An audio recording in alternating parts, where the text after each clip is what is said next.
Session of the day on another exciting subject and topic.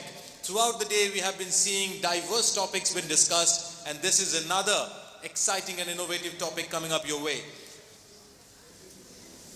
OSINT for brand infringement, transaction, money laundering and retail risk assessment, something we have not heard before in this entire day one.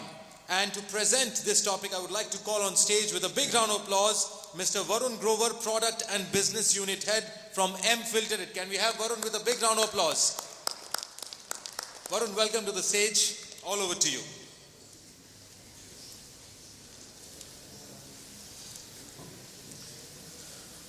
Good evening, friends. Though it's a long day and the session which I'm going to have is more related to the first discussion we had and the current session we just concluded. So what is OSINT or open source intelligence and how it can be helpful? Thank you. How it can be helpful for us while dealing with the brand protection issues specific to the banks, specific to the finance industry, the fintech companies, and the next major part, which is about the guidelines, regulatory guidelines by the RBI on the transaction money laundering. So I'll touch upon those cases, and the gentleman just before me has discussed what about the data. Data is so much, itna kuch hai, what we have to do with this. So what we can do, how we can profile who are applying for the loans, who are applying for other services or the banks itself. So how we can correlate that.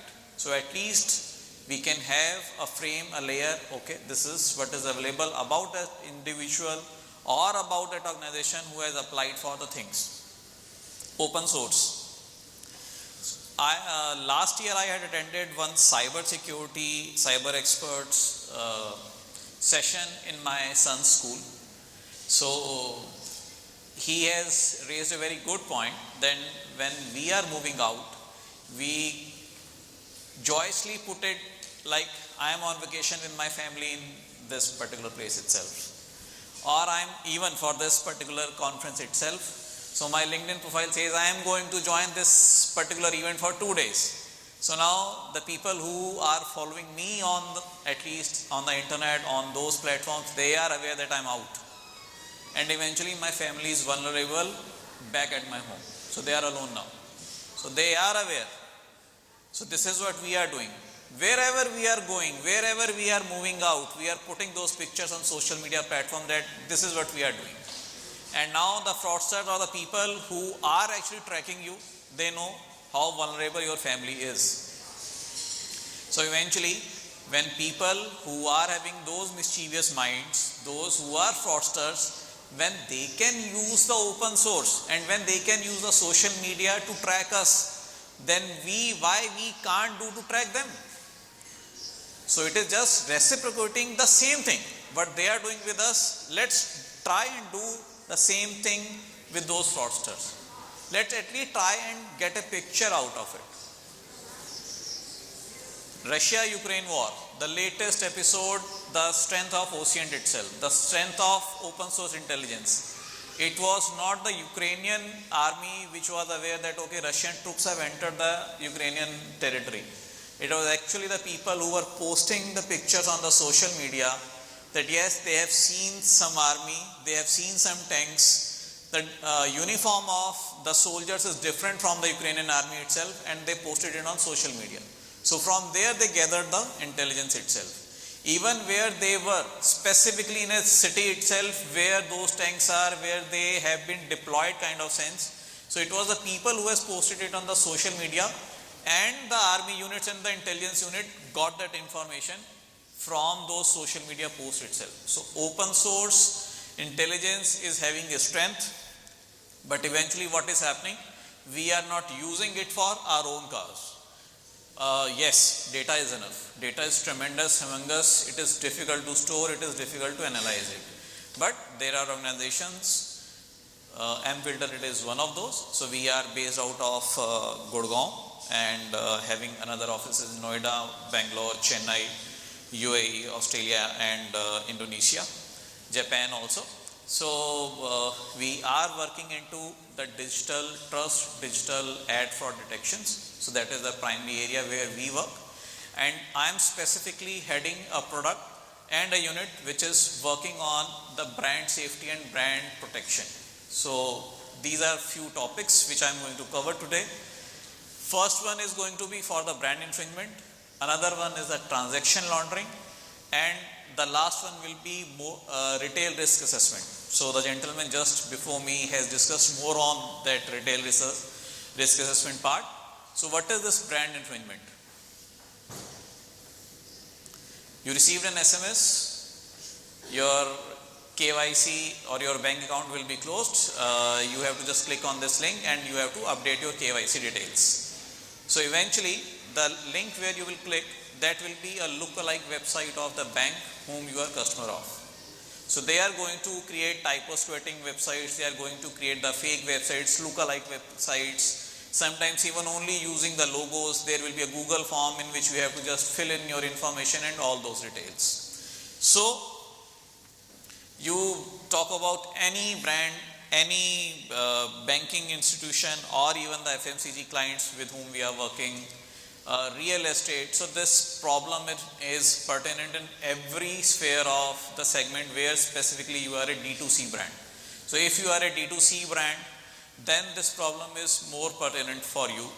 Even what we have seen, one of the biggest investment banker, so they were also facing the same problem, and I'll show you some samples how we are doing it.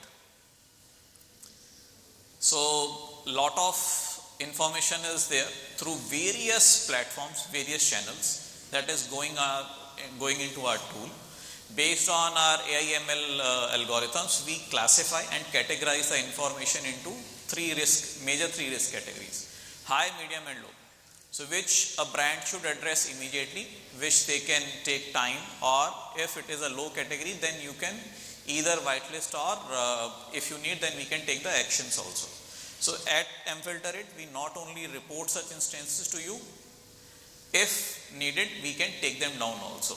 And I'm proud to say that we are already live with top 2 Indian private banks, and out of top 10, there are 3 more banks with whom we are working.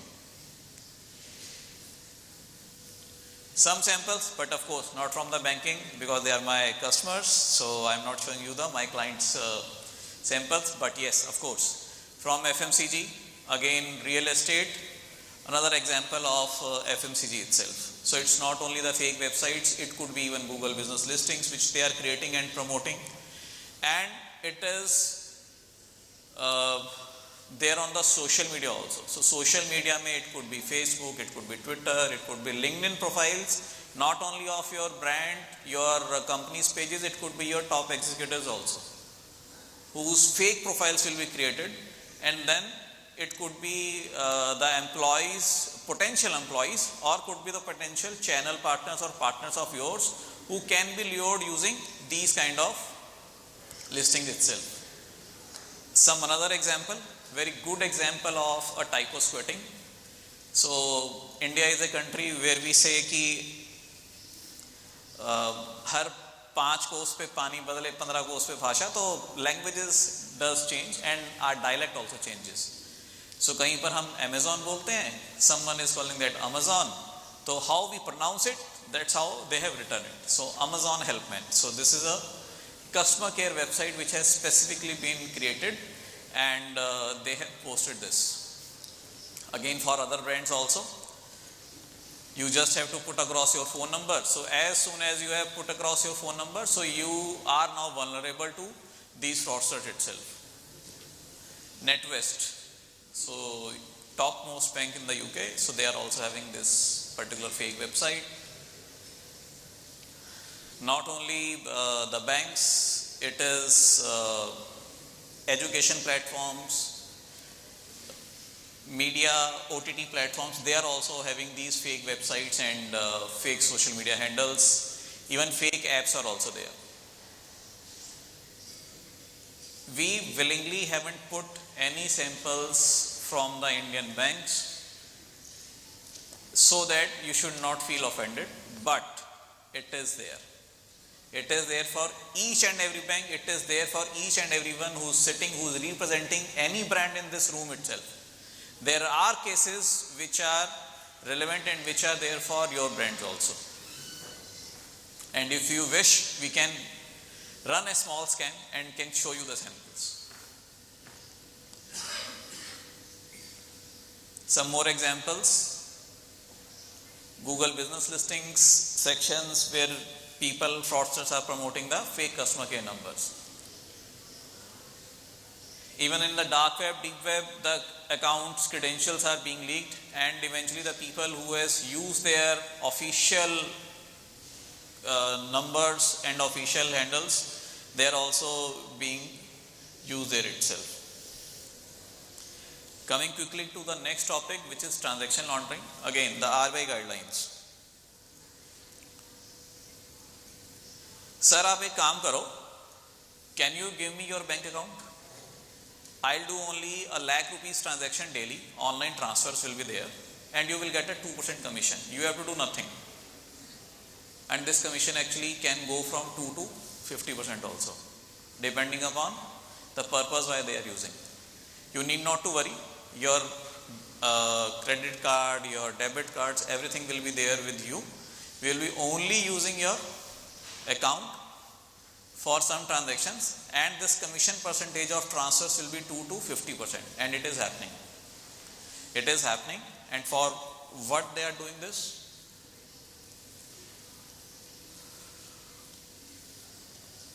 So you can see if you are there or not. It's a betting website. RBI guidelines के हिसाब से none of the Indian bank accounts, UPI handles, or even the payment gateways, they are not allowed to receive any money on the betting websites. So betting, gambling, website serving pawns, website serving any objectionable drugs also. So these are the 4 major primary categories, and the Chinese lending apps also. So those laundering apps also.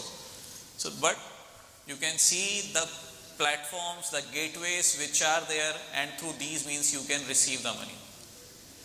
So this is another big menace what we are covering through the OSINT itself. We don't need any integration, we just need a go ahead from you that okay, can you take care of this for your brand. We are doing it for some sampling we have done. In last 10 days, 50,000 total cases, and out of those there were 7,000 unique UPI handles only. 7,000 unique UPI handles we have identified from the top 100 betting websites only. So top 100 betting websites we have scanned in last 15 days, and we have identified 7,000 unique UPI handles, approximately 1,000 bank accounts with IFSC code and every detail. So that is with us. The recent banks, the payment banks, so you can make it out who these payment banks are. So these payment banks are actually top in the list. So they are there. I am having samples, and you can make it out from here itself who they could be. So some samples, very clearly you can see that. So transaction laundering is another area which is a big menace, and again it is the strength of OSINT itself. We can identify it, we can report it to you, and you can eventually, as a bank or a financial institution, you can check at your end and you can mitigate that risk not only from the banking guidelines purpose only, but you can avoid the risk for your clients also, who maybe by mistake itself have lended their accounts to these fraudsters who are using them on these objectionable sites itself. The last topic what I am having is the retail risk assessment. Retail risk assessment is eventually, it depends upon again the various signals we are getting and we are receiving. Those signals could be through the social media, those signals could be through some other means of websites, there are blogging forums, there are customer complaint forums also, where people are registering the complaints that these numbers or these email IDs have phished or tried to phish our account itself. So all those informations we are collecting and then rather doing a kind of interlinking along all these numbers or all these inputs, artifacts which we are collecting, so that at least when you are giving any kind of loans or any kind of services of your banks, your institutions, you know that okay, this particular individual is having these kind of profiles itself. At mFilterIt, since we are working with the top Indian banks and we are having almost a database of our own, so there a database of approximately 100,000 numbers and almost similar numbers of email IDs we are having, which try to do phishing attacks on customers of various banks. So not only what is available through the OSINT, through open source across various channels, but our own database is also proprietary databases in which we do those lookups and can let you know that okay, this particular guy was trying to showcase his number as customer care number of HDFC. Maybe now he is coming to bank Y and applying for a loan or want to become your customer. But now you know that okay, this guy tried to fish another bank. So whether you want to give any account services to that guy or not, so that decision can be taken. So we are having all these informations which we usually take. The inputs could be emails or input could be phone number itself and DIN number also. So an individual's DIN number also is there. So these are the three inputs which we usually take, then scan them on various OSINT tools itself and our own proprietary databases what we are having, and then we can give you a risk profiling, a risk assessment of that individual, how they are linked, connected to any of these cases, and the risk classification of individual can be given maybe based on your rule books or on the standard rule books what we are using.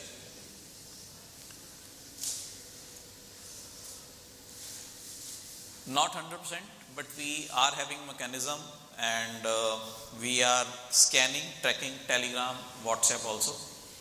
So there is a proprietary mechanism through which, though it's a closed user group and closed user information, but we are having our own mechanism to scan them also, to crawl them and get the relevant information. So that is also there.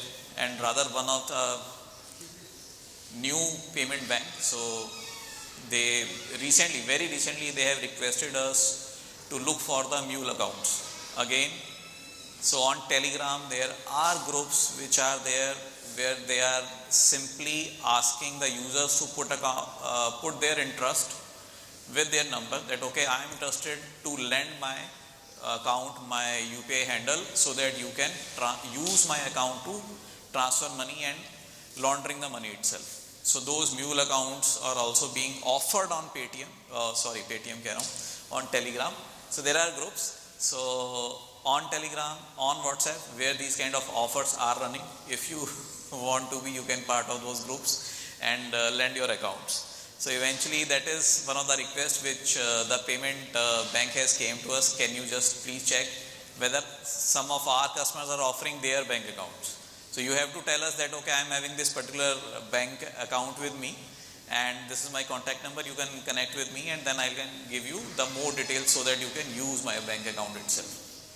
So Telegram, WhatsApp, up to a certain extent we are having coverage on those also, and we can give you the information. So risk, since in our last discussion, so we had this vehicle insurance and vehicle loan companies also, that they want to understand about whether a specific individual, so or about a particular vehicle itself, how many challans are against those driving licenses. So all those informations through the open source we collecting. Some open source APIs are also available. So we are using all those informations, putting them together, and the signals from the OSINT also, risk scores from our own proprietary databases, and then we give you a consolidated comprehensive risk score about that individual, about the organizations, and where you can again take a decision whether you want to go ahead by offering your services to that individual or organization or not. So this is what I am having for today's presentation. Any questions? I am happy to answer. We'll try to answer. Yeah, please.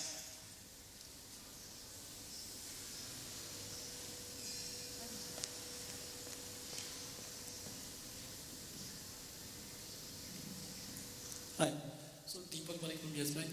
So one small question, like you have your own engine to arrive at some kind of score, right? So generally banks, they take some kind of customer consent to report their data to, let's say, CICs, right, bureau companies, etc. And we have their scores also.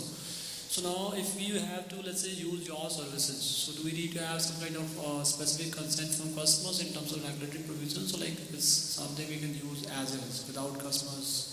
Sir, whatsoever we are collecting, it is open on the internet. There is nothing in terms of any PII data. I am not collecting anything of that sort. It is all available on the open internet. It is only you have to know that, okay, from where that information can be sort of. So it's not a PI data. On the risk scoring, we give our own standard one. But as an organization, we can incorporate your model of risk also there itself. So that can be incorporated, or rather we can give you the results which you can embed into your risk modeling itself. And in terms of like let's say bureau score, etc., we have some kind of scores like your scores. So maybe like you would have done some kind of let's say comparison of those, like how do they go, like do they go hand in hand, like poor score for like you is highest score and likewise, or like how much? Risk score is as the risk score goes high, of course that is more risky as an individual for you. But again, as I have told, this is a customized solution based on your needs and your model. We can customize it and give it to you. So that's how we work. Done. Thanks. Thank you. Do we have any more questions from the house?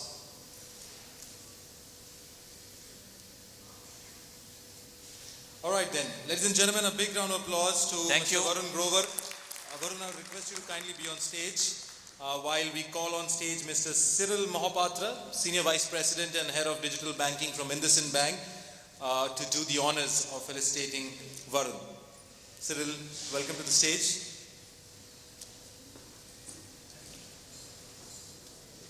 A big round of applause, ladies and gentlemen, for Mr. Varun Grover, Product and Business Unit Head from mFilterIt,